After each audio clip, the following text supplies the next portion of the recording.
So how did you start cutting down trees in the city instead of the forest? So not in this, well, we don't physically cut them down, so I think that's a misconception, but we work with a number of municipalities, tree services, private parties, and typically the trees are felled and dropped off at our shop here. So it's taken a long time to get to the point that we are right now. So say our local municipality in Milwaukee here has taken down 200 ash trees.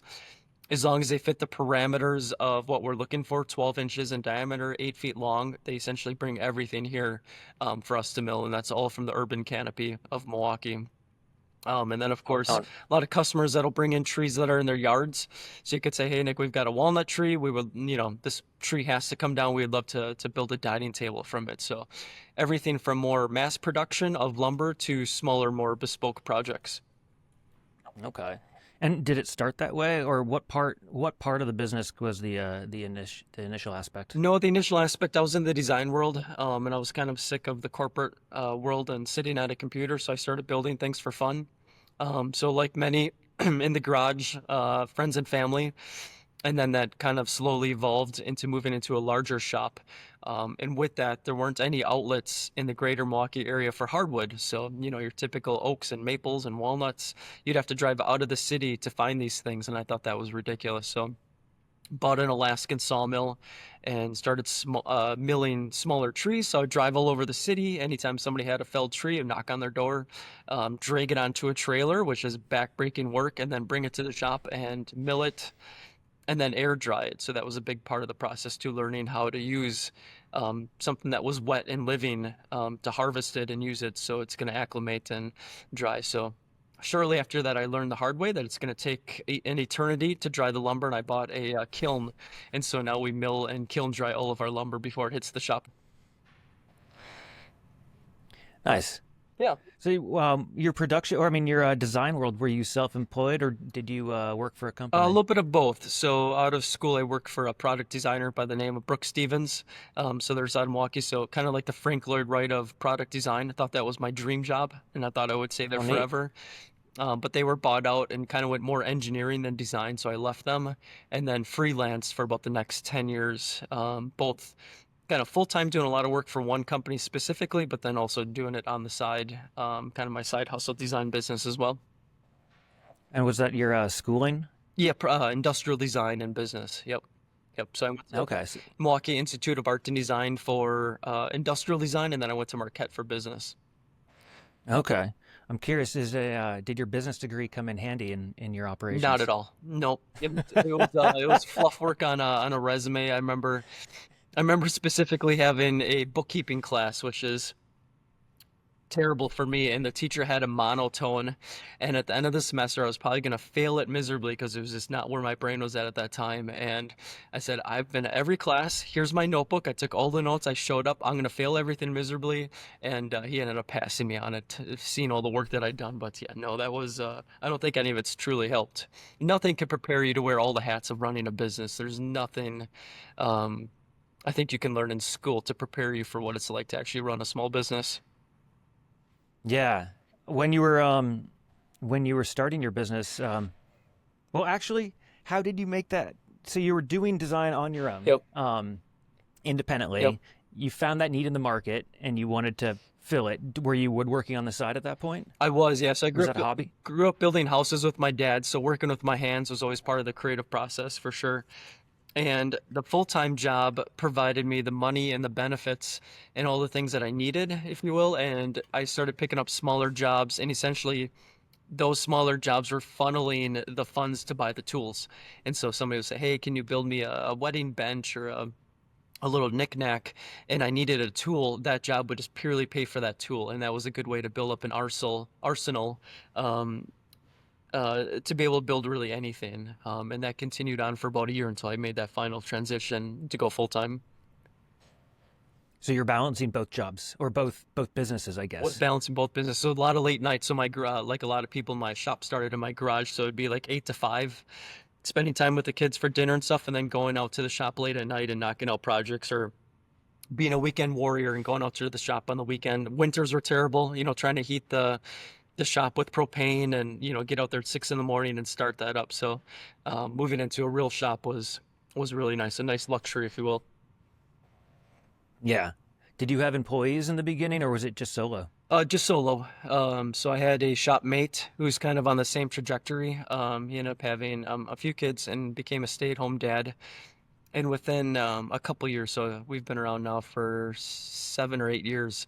Within a couple years, I hired a full-time model maker. So we actually worked at the design firm together. And he's in his 60s and just really, really meticulous and would take on the more complicated stuff. It's just wonderful how his head works. So he's actually still here, and he runs our CNC machine and still does some of the more complicated projects. He really enjoys that kind of stuff. And then I've always had kind of help. So I've got his name is Paul, and I've got Andy, who is a customer, became employee. So he would come in to purchase little small pieces of lumber and stuff, and then as we joke, he just stuck around. He never left. Oh, that's neat. Yeah. Um, are they actual employees, or are they subcontract on the legal level? Subcontract. Yep. W-9 Okay. contract. Yep. So they've got some flexibility, and Yep. And for you're the not most part, as responsible. exactly. And for the most part, it's pretty much full time. Paul's been 40 hours for 4 or 5 years now, and Andy's full time as well. So I remember in one of your interviews, you said that your least favorite part is being a boss. that is 100% accurate. Yeah, that was actually the YouTube video. I despise everything about it. I usually say colleague. I much rather refer to the guys that are helping me out as colleagues than employees, Ah, because I uh-huh. can't do what I'm doing without them. Andy's kind of the muscle, if you will, around here doing things that I just couldn't do solo. And Paul, if he needs to be really, really meticulous, figure out complicated projects or run the CNC machine, he maybe takes a significant amount of time to do that, but it's still taking stuff off of my plate, which is great. So when you said modeling, he's doing digital modeling, not physical miniatures of So by products, or yeah, so by trade he was a model maker, so he did everything from making small props and small versions of things from razors to motorcycles. So that was his training. Then he did set design, woodworking. So he's really a jack of all trades when it comes to using his hands. But since he's been here, the focus has really been the CNC and more complicated projects. so how did you from starting on your own, how did you start developing more business and kind of thinking about your business as a business versus as an employee, or the doer of things? Yeah, I mean, that's a great question. I've thought about it a lot recently. And sometimes I joke when I'm here more than I'd like to be that it's really not a business, it's a job. And a business is something I can walk away from and it still makes money. And there are times that can happen, certainly with the lumber. I've got help on Saturdays now. So a gentleman that comes in and works the floor and sells lumber and stuff. So that's really nice. Um, but there's obviously a huge trades gap of people. So plumbers and electricians and HVAC and woodworking. So we all know the story how just not enough people are getting out of school and going into the trades. And it's still going to take Mhm. another generation or two to start catching up. So right now I have the luxury that there aren't a lot of people doing what I'm doing. And then we've even separated ourselves a little bit more in that we're zoned half retail, half industrial. And so people can walk Mm. in the door and say, I want that piece of wood for this project, or I've got a tree, make me something for it. And within the greater Milwaukee area, we're the only place that can do that. So Okay. And does that create? Do you like the opportunities of having those two sides of the business? Because I could imagine it creates some more complexities. yeah, the complexities that I didn't see. So it drives in a lot more foot traffic and it's guerrilla marketing of sorts because somebody will tell their buddy, hey, I went over to the shop and I bought a small piece of lumber. And, you can go there and you can buy lumber, or they can build you something, and everything in between. The downfall to that is the customers that show up and they don't really want to spend money. They just want to come here and talk and see what we're doing. And it can be a time suck. A couple times in the last few weeks, I've told Andy here that I just want to line up all of the people that walked in that day for like a mugshot kind of thing and just get an overview of all the different assortment of customers and characters that we have on a daily basis. Yeah.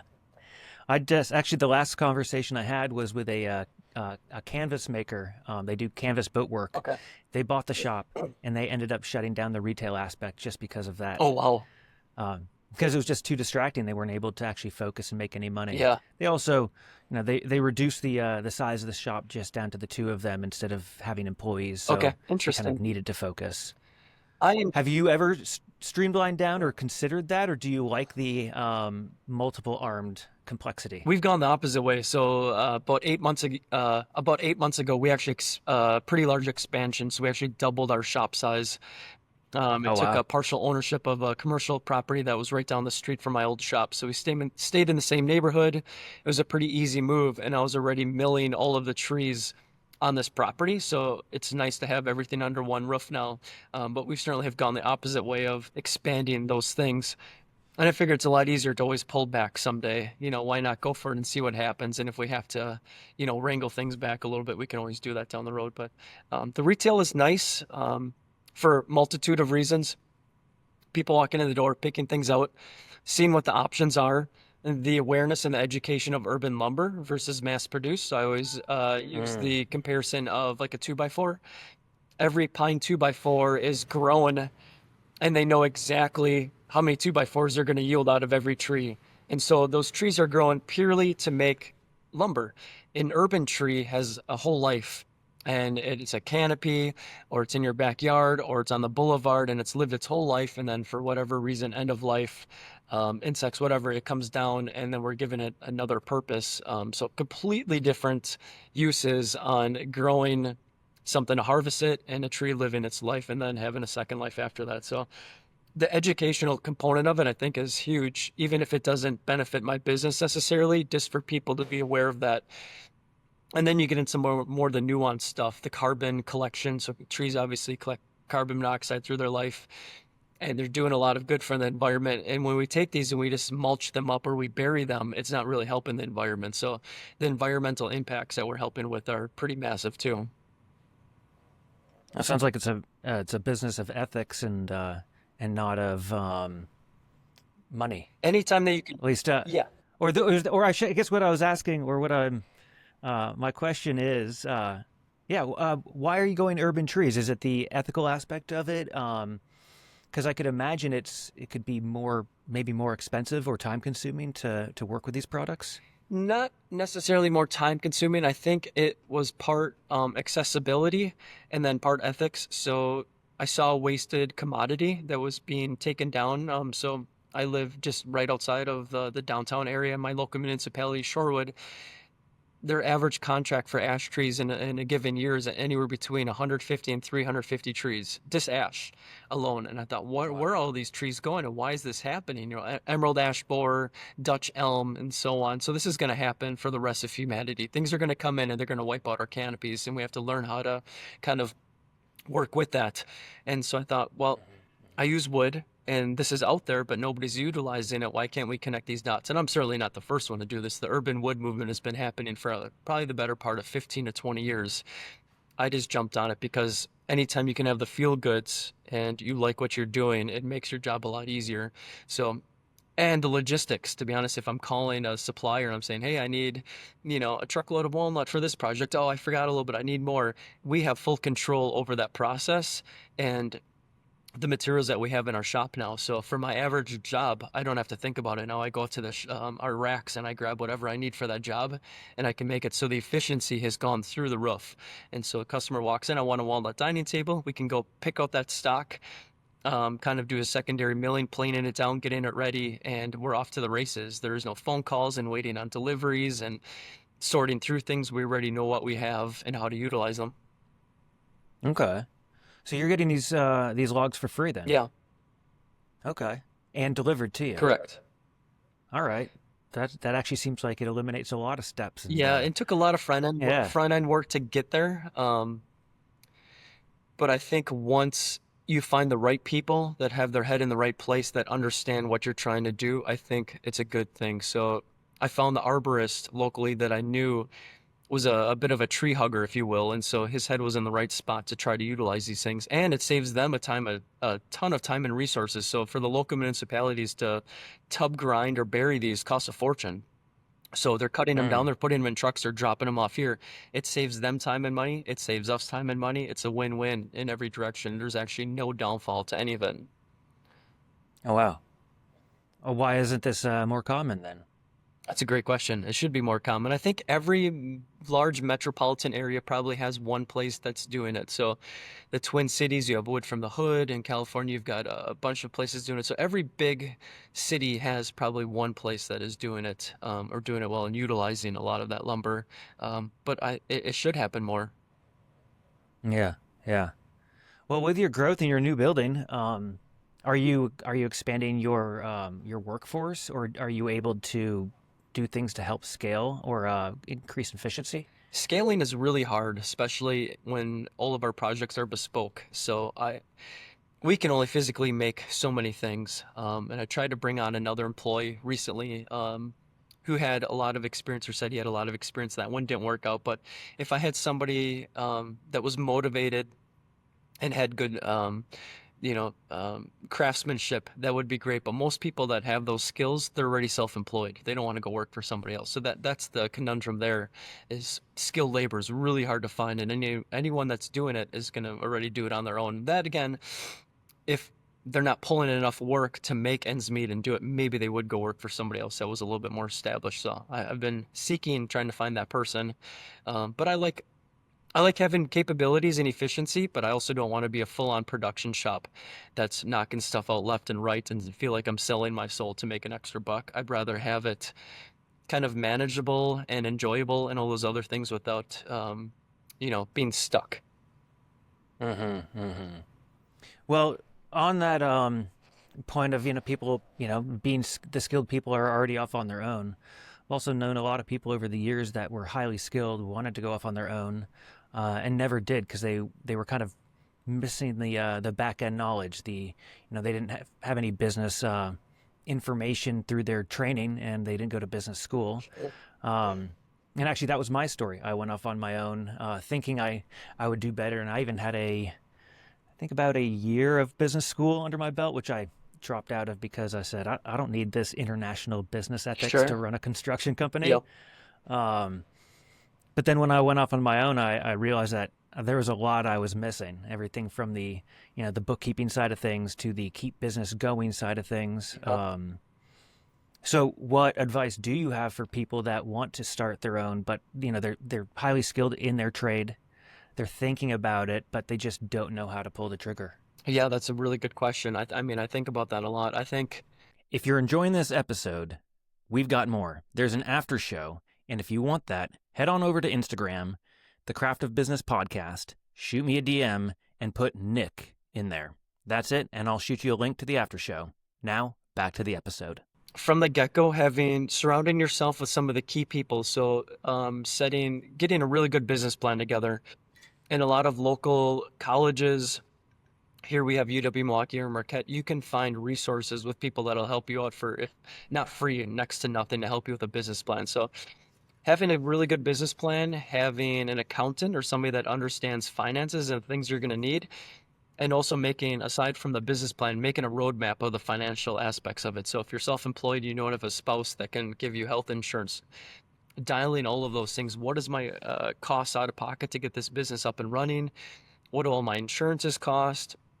Can I do this solo? Do I need to, look at a space, and adding up all of those things? And then you work in reverse and say, my out of pocket every month is $2,500. Well, how many dining tables, how many, $1,500 or $2,000 dining tables do I have to make to not only pay my overhead, but also pay myself something? And that's a really simple way to look at it. So I still do that regularly, even with the business, saying, I need to pull in jobs A, B, and C to essentially cover overhead and have a little bit extra for that rainy day when things maybe aren't as busy.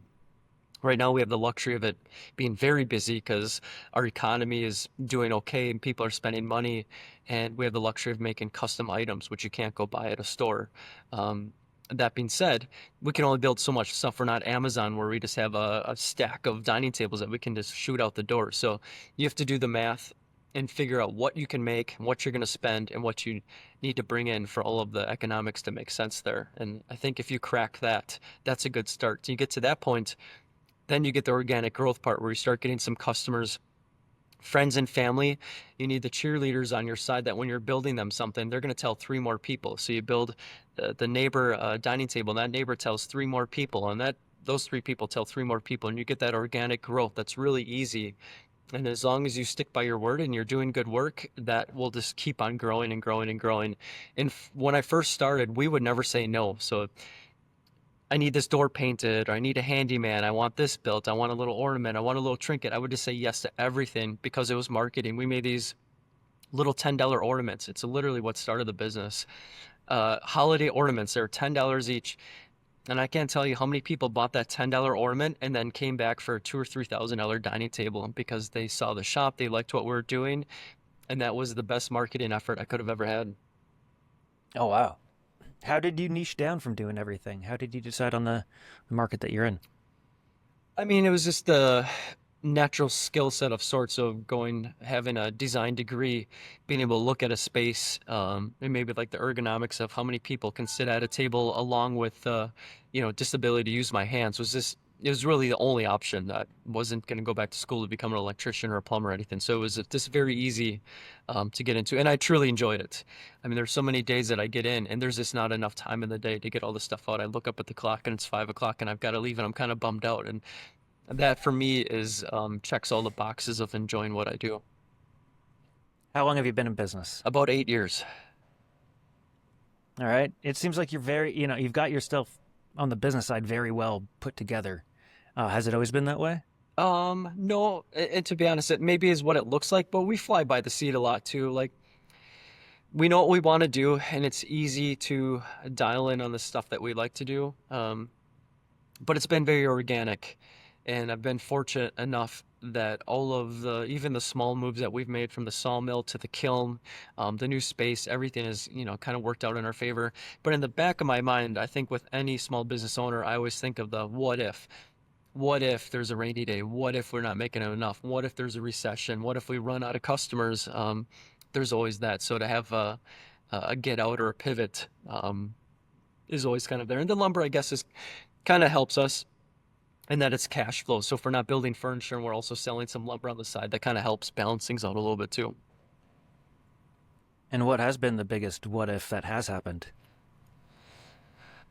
Oh, I think my overhead has just gone up considerably, certainly considerably more than I thought. I remember in the beginning, my first shop, what I was paying per square foot, super reasonable. I could do one small job and essentially cover my overhead for the month. And now with the larger space and heat and electric and payroll and all of those things, the what if is like, would I ever have to pare it down quite a bit more and, go back to, either downsizing the shop or not having as much help, or, just selling off all the equipment and go finding a small town in southern Spain and kicking the legs up with some tapas and some wine and saying, that's it.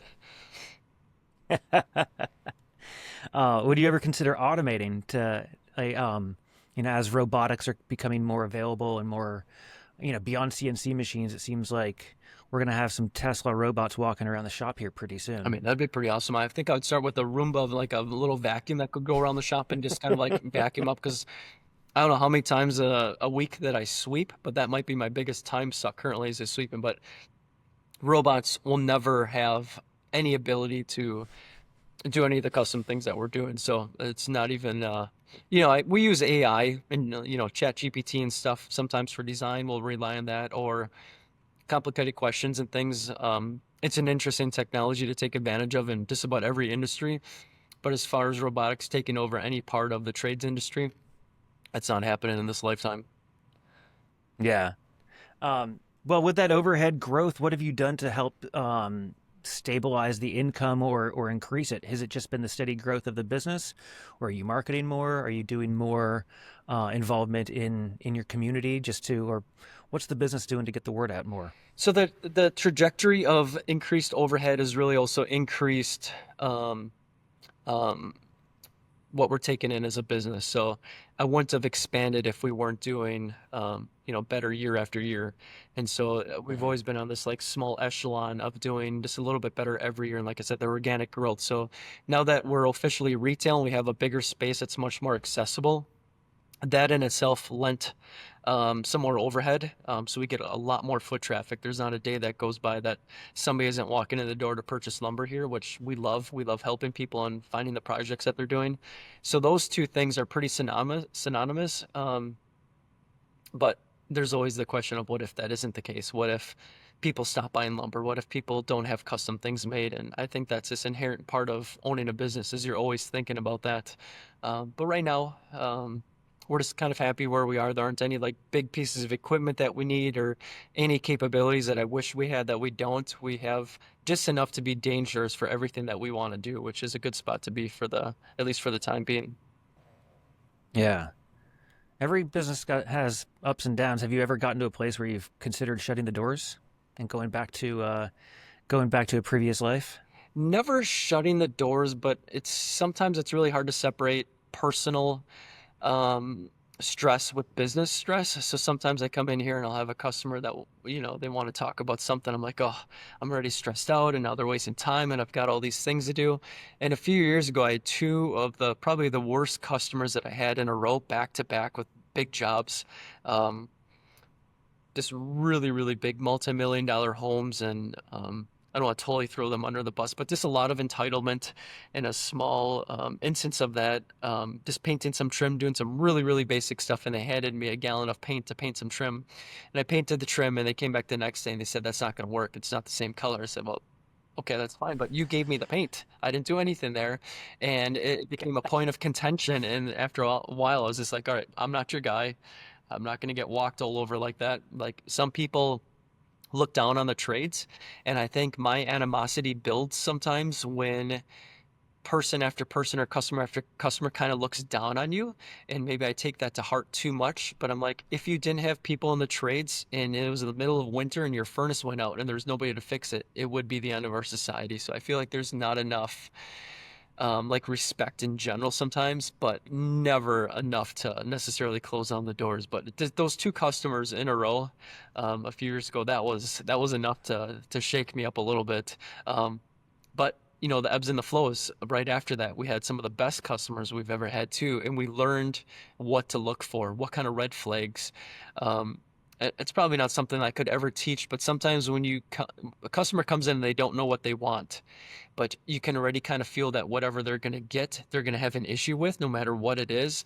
That's one of the big red flags that I've kind of discovered, and part of that is on me too. It's not just not throwing all the customers under the bus by any means, but we know how to ask better questions now and how to dictate that thing and kind of set the bar where it needs to be, and that's become a big part of the educational component with me is driving that information from them and making sure that we're on the same page. And with that, then comes a respect for each other. And in the end, I always say, um, that my success is your success. You're coming in, you want a project, and you're helping me out. We're getting the thing done, and we deliver, something that beats your expectations. We both win in that scenario. I like to think there aren't people in the trades that are trying to dupe other people out. you know, Everyone is trying to make a living, but they're not in construction to screw people over. Plumbers aren't out there to, have fittings that leak. Electricians aren't showing up to do things that are going to start your house on fire. That's not the prerogative there. So I always try to remind people gently that these things are true. Um, so it's interesting. If we wanted to make easy money and more money, we would be in different Any industries. any industry, anything, literally. Yeah, Yeah. yeah. And there's some, I mean, Uh-huh. look, It's yeah, it's not an easy industry, but it's very rewarding. it is. And there is opportunity. I mean, there is financial opportunity, and it seems to be getting greater these days. Yeah, yeah, agreed. Yeah, I mean, As you were talking about the lack of people in the industry, lack of people going into the trades, there's more and more opportunity. yeah, yep, absolutely. I mean, even the pricing on some things. So 8 years ago, doing like custom cabinetry, everybody has, a vanity in their bathroom or kitchen cabinets. And I remember back then pricing being like $350 a linear foot. So you have 10 feet of kitchen cabinets and it'd be $3,500. Fast forward 7 to 8 years and materials have gone up a little bit, but not crazy. But there's such a lack of people doing it. It's roughly $1,000 a linear foot now across the board in most big cities. So what was $3,500 back then is now $10,000. So materials have gone up a little bit. Obviously, overhead has gone up, but you're making significantly more today doing the same thing than you would have 10 years ago doing that thing. So, um, if you want to get after it, I think sky's the limit there for sure. Yeah. Well, with back to that bad client, what do you do to get out of those bad client I situations? fired them, Because literally both of them. I said, yeah, I don't. I try not to get crazy with paperwork and contracts and everything. It's relatively low key, but just enough to protect ourselves. What are we giving you? How much does it cost? Expectations, things like that. So both of those customers, I said, I'll take anything back that you don't want. I'll give you your money back, but we're just going to cut ties and go our own way. And for the most part, it worked out fine. They kept the majority of the things that we'd made for them. Actually, the issue with one of the customers wasn't even us specifically, and that was actually really hard. So we were working for a designer, and the designer had made all these promises and getting things done really fast, and it was a whole house, like a really nice house, everything. So all the bedrooms and the living room and the kitchen, and so we did all the custom furniture. Customer got really mad at the designer because a lot of the rugs and trinkets and things were on the slow boat from China, and they said, 4 to 6 weeks, and then that became 8 and 10. And so the customer was actually really angry with the designer, and technically we were the designer's subcontractor making all these things. So they fired the designer, and I kind of intervened, and I went around them and I said, hey, whatever else you want done, I'm happy to take care of, and we can just work directly. And they said, we've had enough with all of this. We're just gonna, start from scratch and, kind of take that over. And I thought, well, that's terrible. If you're not happy with something I'm doing, just tell me and we'll fix it. But to get rid of us because we're associated with somebody you weren't happy with. So that was the second customer in a row. I thought, well, okay, we're gonna walk away then.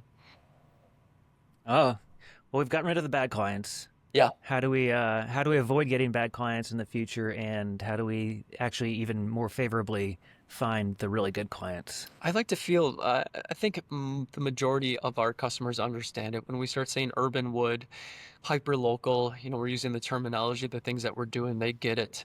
Um, and the questions, it's on us just as much as it is the customer, but asking the right questions. And that really drives, it's a big driver in the success of the project.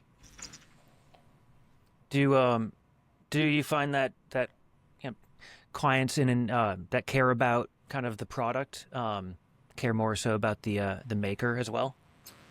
I certainly think they care about the process, and we love the process. So a lot of times, if we're making Hmm. something for someone, we'll email or shoot them a few photos of the process. Hey, here's your tree. We're milling it. We've had customers show up to our shop while we're milling their tree. 2 summers ago, we had a woman from the neighborhood, real close by to the shop, showed up. Her father had planted the tree, and as we're milling it, we came across these kind of like plastic plugs. And it's where her father would have drilled into this white oak tree and injected it with lead to help the chlorophyll of the tree. And she broke down and she started crying. And I thought, there's nothing I could ever do that would convey that like connectedness of that project. So we ended up taking a few pieces out of that tree. We just made her some picture frames and a little side table out of those pieces specifically. But that was like one of the times we had all the feel goods. And I thought, there's nothing I could have ever done or bought from a store that would have had that kind of connection. Oh, yeah. Um, that's a good story. I bet there's other stories like that too that you got. We've got a few that are similar to that. Yeah, it's neat. Yeah, I mean, when the customers are part of the project and they have skin in the game per se, I think it's just helpful all around. It shows that they care. I mean, one second here. I mean, of course, the compressor kicks off out of the middle of nowhere. Nick, you didn't turn your notifications Yeah, off. exactly. Uh, Shop notifications. um, But I mean, even business aside, as human beings, we're all really simple human. We're all very simple creatures, right? We just want to love and be loved. And so when a customer comes in and they have such a connection to the projects we're working on, everybody feels good about it. And I mean, it truly does make it fun. So I think that's one of the benefits of the occupation. Yeah. What would you have done differently if you could go back and start over? Ooh, that's a good question, one that I haven't thought about. Um, I mean, we all wish that we had more knowledge about what the future would look like when we get into it. I often think of kids coming out of high school and college that get their education and they're thrown out into the workforce and they don't really know what that day to day looks like. And I think even in Europe, they probably do a better job of acclimating kids to what that future looks like. I didn't think it would be this big of a hustle or this physical, and wearing all the hats. And I think I would have probably mentored or found some shops to go to and chat with them to have a realistic expectations and what that would look like. Instead, I'm just figuring out on my own and for myself, which is fine. Um, but there have been a few surprises here and there that I think if I had done more front end research on what this takes, I would have been in a better position. Yeah. Um, how could you improve things now?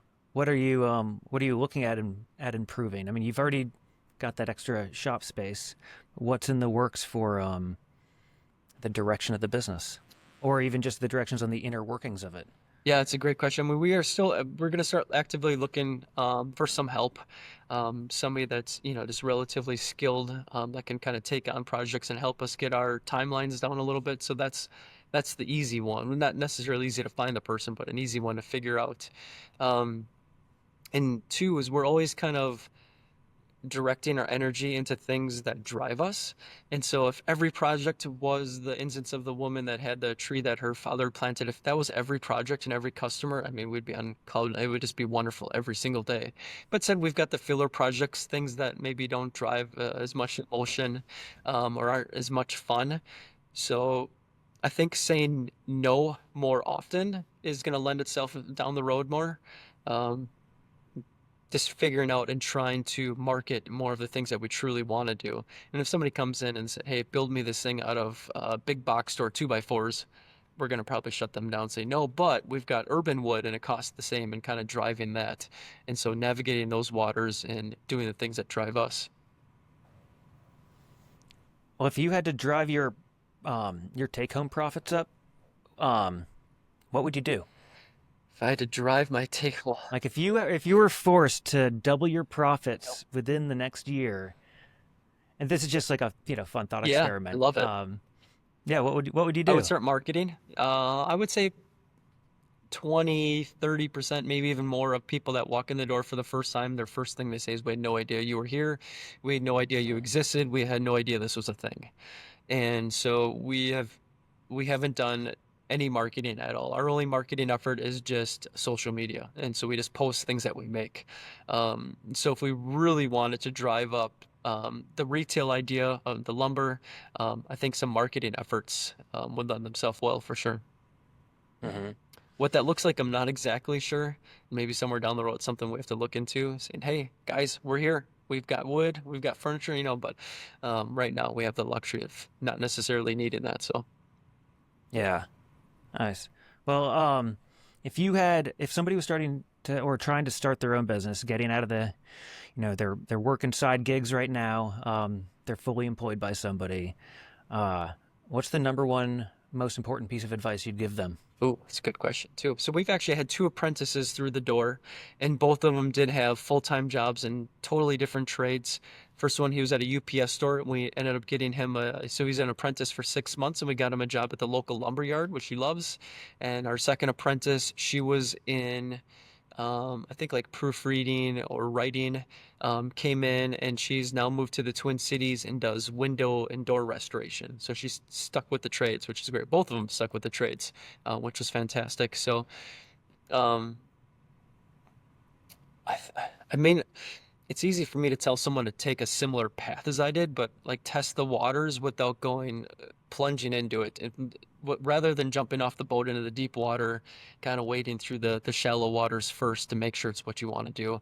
I think going from corporate or a really stable position where you have benefits and all the things where you essentially show up, whether you love it or not, and you get paid is relatively easy. And seeing what that looks like when that's not the scenario anymore, where you have to hustle and you have to build stuff or fix stuff in order to pay the bills. And I think rather than going 0 to 40 hours, seeing if you can go work for somebody part time before you really go into it. Yeah, Nick, what is your definition of craftsmanship? Oh, that's a loaded question there. I think we can all agree it's very relative. Um, I'm just thinking about some of the first pieces that I made, just how atrocious they were. And then I think at the opposite end and mentors and people that I look up to and think, how do they do this or how long did that take or that's just beautiful or wonderful. But craftsmanship is in the eye of the beholder. Um, I think the true definition for me at the current time is we build something to the best of our ability that becomes an heirloom piece of furniture. So it's going to stay in your family. We're not building a table that's akin to something from IKEA that you're going to use, and the first time it has to get moved, it's going to the landfill. So we want to build something that stays in the family for generations, and they look and say, hey, we had this local guy build this thing out of urban wood, and we're going to hand it down to our kids, and our kids are going to love it, and it's going to get refinished, and they're going to hand it down to their kids. Even if it has a different purpose or a different use, or they cut it up and they use the wood, make something else out of it, it's got a longer intended purpose. That's craftsmanship to me. Okay. I I really appreciate you stopping by. If you're willing, if you have time, to continue just chatting a little bit, Sure. I've been doing a little bit of an after show. I'd love that. I'm going to sign off now and then just keep chatting a little bit Sure. so people can find that in the that behind the paywall program sort I of love it. thing. Let's do it. Um, well, for the people listening on the podcast, where can they find you? Website, social media, all that Yep, stuff. we're on Facebook and Instagram, The Urban Craftsman, and our website, theurbancraftsmanwi.com. So we're based out of Milwaukee, Wisconsin. Thanks for watching. Hope you enjoyed that episode. If you want more, there is an after show. Don't forget, head on over to Instagram, shoot me a DM, Nick, and I will shoot you the after show. Also, watch the next episode. It's going to be linked here or here. One of those places. See you guys there.